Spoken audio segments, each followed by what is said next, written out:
Hey, salut à tous et à toutes, c'est Nicolas3078 et aujourd'hui on se... Non mais sérieux, rallumez la lumière quoi. Désolé.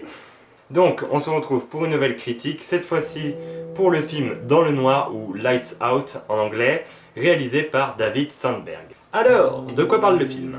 Petite, Rebecca a toujours eu peur du noir. Mais quand elle est partie de chez elle, elle pensait avoir pu surmonter cette horreur enfantine.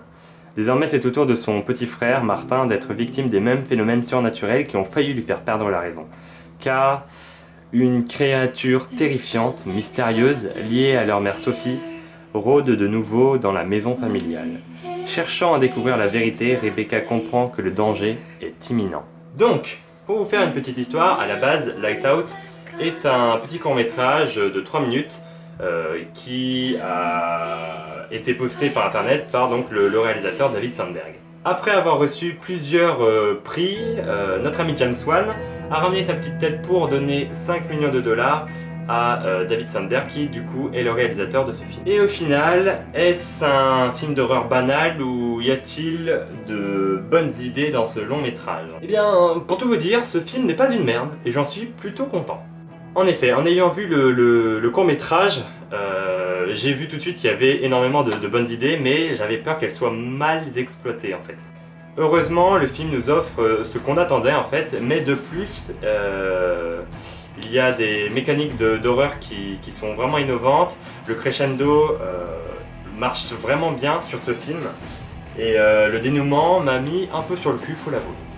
La chaleur... Je vous l'avoue, j'avais aussi peur de la réalisation, sachant que notre ami le réalisateur n'a pas du tout d'expérience, hormis son petit court-métrage. Mais pour le coup, en fait, je suis pas du tout déçu à ce niveau-là. Voilà, donc le réal a de bonnes idées, même si certains choix de réalisation nous font penser un peu à ceux de James Wan, qui était là en tant que producteur donc. David Sandberg arrive à bien jouer entre le clair et le sombre. L'image n'est jamais trop éclairée ou trop obscure, et ça c'est un bon point quand même pour un film d'horreur. Les acteurs sont plutôt honorables, j'ai envie de dire, ils jouent plutôt bien, même si je trouve que l'enfant par contre, lui ne joue pas très bien. Enfin, j'ai trouvé en tout cas que il y avait mieux à faire, on va dire. Mais voilà, les personnages en tout cas sont bien travaillés, on n'en a pas beaucoup, mais justement ça permet au film de s'attarder sur le peu de personnages qu'on a pour éviter de les transformer en clichés d'horreur comme on en a des centaines. En plus je trouve que le background du monstre est plutôt sympa, avec une histoire qui sort un peu d'ordinaire, même si, bon, faut l'avouer, le scénario reste classique. Au final on passe un très bon moment devant le film, la réa n'est pas folle mais elle fonctionne. Les jeux de lumière sont cool,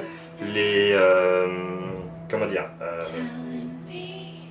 voilà, rien n'est transcendant, mais le tout rend le film plutôt agréable à regarder, avec son lot de frayeur évidemment, et voilà, le tout fonctionne plutôt bien. Donc voilà, j'ai pas grand chose de plus à dire à propos de ce film. C'est un long métrage qui a beaucoup d'idées et qui sait les exploiter plutôt bien. Donc foncez le voir, vous passerez un très bon moment avec des potes pour le coup. C'est un bon film d'horreur, sympathique on va dire. Et voilà, il vaut le coup. Voilà, cette vidéo est à présent terminée, j'espère qu'elle vous aura plu. On se retrouve très bientôt pour de nouvelles ciné-critiques, bien évidemment. Très bientôt pour la vidéo des 1 an de la chaîne, j'ai 2-3 trucs à vous dire. Et puis je dois répondre à vos questions aussi. Vous pouvez toujours continuer à les poser, sachant que je n'ai pas encore terminé d'écrire la vidéo.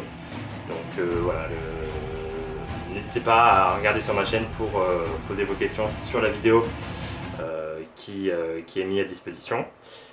Et voilà, à bientôt, et puis profitez de ces derniers jours de vacances parce que voilà, c'est bientôt fini malheureusement. Et moi je vais m'acheter un ventilateur. Ciao!